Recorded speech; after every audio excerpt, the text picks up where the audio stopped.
নমস্কার বন্ধু, info Bengal news চ্যানেলে আপনাকে স্বাগতম জানাই। লক্ষ্মীর ভান্ডার সংক্রান্ত একটি গুরুত্বপূর্ণ আপডেট শেয়ার করব এই ভিডিওর মাধ্যমে। যে সমস্ত মহিলারা লক্ষ্মী ভান্ডারের টাকা পান তাদের জন্য খুবই গুরুত্বপূর্ণ একটি ভিডিও। আপনি যদি এই ভিডিওটি দেখছেন, অর্থাৎ আপনি যদি একজন লক্ষ্মী ভান্ডারের টাকা পাচ্ছেন, অর্থাৎ লক্ষ্মীর ভান্ডার অ্যাকাউন্টের হোল্ডার হয়ে থাকেন, তাহলে কিন্তু অবশ্যই এই ভিডিওটি জেনে নিন। কারণ এই ভিডিওর মাধ্যমে আপনাকে জানাবো যে আপনি যদি লক্ষ্মীর ভান্ডার টাকা পাচ্ছেন না, তাহলে আপনি অভিযোগ জানানোর জন্য বা আপনি সহায়তার জন্য কোন নম্বরে ফোন করবেন। এবং রাজ্যবাসীর জন্য রাজ্য সরকারের তরফ থেকে আপনাকে একটি নতুন নাম্বারের কথা বলা হয়েছে, যেই নাম্বারে আপনি যোগাযোগ করে নিজের সুবিধা অসুবিধার কথা আপনি জানাতে পারবেন। এবার দুয়ারে সরকার আর নয়, লক্ষ্মীর ভান্ডার, বার্ধক্য ভাতা, বেকার ভাতা সহ যে কোনো ধরনের প্রকল্পের সুবিধা যদি আপনি না পান, তাহলে একটি ফোনের মাধ্যমে আপনি সমাধান পেয়ে যাবেন। রাজ্যবাসীর জন্য মুখ্যমন্ত্রী মমতা বন্দ্যোপাধ্যায় সম্প্রতি এই নতুন ঘোষণা করে দিয়েছে। এর জন্য তিনি একটি নতুন মোবাইল নম্বর দিয়ে দিয়েছেন প্রত্যেককে।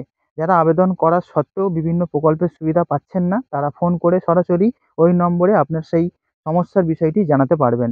আর তাহলেই কয়েকদিনের মধ্যেই আপনার নাম নথিভুক্ত হয়ে যাবে এবং সংশ্লিষ্ট প্রকল্পের উপভোক্তার তালিকায় আপনি যুক্ত হয়ে যাবেন। তা বলে ভাববেন না যে দুয়ারে সরকার প্রকল্প বন্ধ করে দিয়েছে পশ্চিমবঙ্গ সরকার।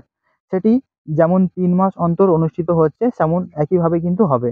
তবে রাজ্যের সাধারণ মানুষদের ভোগান্তি দূর করার জন্য এই নতুন ব্যবস্থা নিয়েছে মুখ্যমন্ত্রী। বর্তমানে লক্ষ্মীর ভান্ডার প্রকল্পের নতুন অনুদান পাওয়া নিয়ে বেশ কিছু জটিলতা দেখা দিয়েছিল। অনেকে দুয়ারে সরকার শিবিরে আবেদন করা সত্ত্বেও এই অনুদান কিন্তু পাচ্ছে না। এবার এই অবস্থা খাটে বার্ধক্য ভাতার আবেদনকারীদের জন্য। তাদের হয়রানি ঠেকিয়ে প্রকল্পের সুবিধা পাইয়ে দিতে একে একে করে সরকার বা নতুন মোবাইল নম্বর একটি চালু করে দিয়েছে। বর্তমানে রাজ্যের ২ কোটির থেকে বেশি মহিলা প্রতি মাসে লক্ষ্মীর ভান্ডার প্রকল্পে সরকারের কাছ থেকে ৫০০ টাকা ও ১,০০০ টাকা পর্যন্ত অনুদান পেয়ে যাচ্ছে। বার্ধক্য ভাতা হিসেবে পাওয়া যে ১,০০০ টাকা, সেটি কিন্তু খুবই তাদের কাছে বহুমূল্যের। কারণ তারা অনেকেই কোনো রকম ইনকামের মধ্যেই নেই। তবে গত সেপ্টেম্বর মাস ও ডিসেম্বর মাসে যে দুয়ারে সরকার শিবির হয়েছে, সেখানে আবেদনের ভিত্তিতে যাদের লক্ষ্মী ভান্ডার প্রকল্পের অন্তর্ভুক্ত হয়ে গিয়েছে, তাদের টাকা পাওয়া নিয়ে জটিলতা এখনও দেখা দিচ্ছে। মাঝে লম্বা সময় চলে গেলেও সেই অনুদান প্রাপকদের ব্যাংকের অ্যাকাউন্টে প্রকল্পের টাকা এখনও ঢোকেনি বলেই তারা অভিযোগ করছে। এই অনুদান না ঢোকা নিয়ে ইতিমধ্যে রাজনৈতিক চাপানোতর শুরু করে দিয়েছে রাজ্য সরকার। বিরোধীদের অভিযোগ যে রাজ্য সরকারের কোষাগারের হাল খুবই খারাপ, তাই তারা আর লক্ষ্মী ভান্ডারের অনুদান দিতে পারছে না। যদিও এই প্রসঙ্গে মুখ্যমন্ত্রী মমতা বন্দ্যোপাধ্যায় জানিয়ে দিয়েছেন যে কেন্দ্রীয় সরকারের প্রাপ্যবরাদ্দ না দেওয়াতেই আর্থিক সমস্যা হচ্ছে। তবে একই সঙ্গে তিনি আশ্বস্ত করে বলেছেন যে কেন্দ্র টাকা না দিলেও তিনি ঠিক প্রকল্পের অনুদান দেওয়া চালিয়ে যাবে। আগামী কয়েকদিনের মধ্যে এই সমস্যার সমাধান হয়ে যাবে বলে আশ্বস্ত করেছেন মুখ্যমন্ত্রী। তবে সমস্যা কিন্তু এখানে থেমে নেই। অনেকে উপযুক্ত নথিপত্র দিয়ে দুয়ারে সরকার শিবিরে বিভিন্ন সরকারি প্রকল্পের জন্য আবেদন করা সত্ত্বেও নাম উঠছে না বলে তারা অভিযোগ করছেন।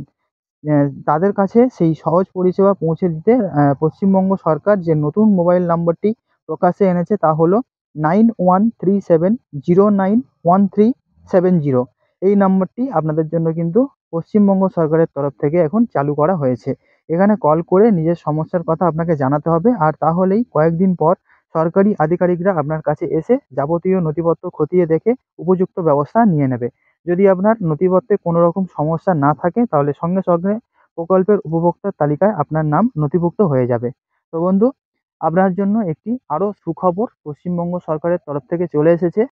তো বন্ধু, আপনারা যদি এরকম কোনো সমস্যার সম্মুখীন হচ্ছেন যে আপনি এই প্রকল্পে নাম লিখিয়েছেন কিন্তু টাকা পাচ্ছেন না, বা টাকা পাচ্ছিলেন হঠাৎ হয়তো ২ মাস বা ১ মাস টাকা ঢোকেনি, তাহলে আপনার জন্য একটি খুশির খবর। পশ্চিমবঙ্গ সরকারের তরফ থেকে আরও একটা নতুন নাম্বার চালু করা হলো, যেই নাম্বারটি আপনি ফোন করলে আপনার সমস্যার সমাধান হয়ে যাবে। এবং আপনি এই ভিডিওর মাধ্যমে জানতে পেরে গেছেন, তো আপনি এখনই এই নাম্বারটি ফোনে সেভ করে রাখুন, কারণ ভবিষ্যতে আপনার এই নাম্বারটি প্রয়োজন হতে পারে। তো বন্ধু, এই ছিল আপডেট। লক্ষ্মী ভান্ডার সংক্রান্ত একটি গুরুত্বপূর্ণ আপডেট আপনাকে শেয়ার করলাম। অবশ্যই যদি ভিডিওটি ভালো লাগে, তাহলে ভিডিওটি বন্ধুদের সঙ্গে শেয়ার করে দেবেন, কারণ তারাও এই গুরুত্বপূর্ণ আপডেট বা গুরুত্বপূর্ণ এই খবরটি জানুক, আমি চাই। তো বন্ধু, দেখা হচ্ছে আপনার সঙ্গে নতুন কোনো ভিডিওতে। সবাই খুব ভালো থাকুন। Good bye.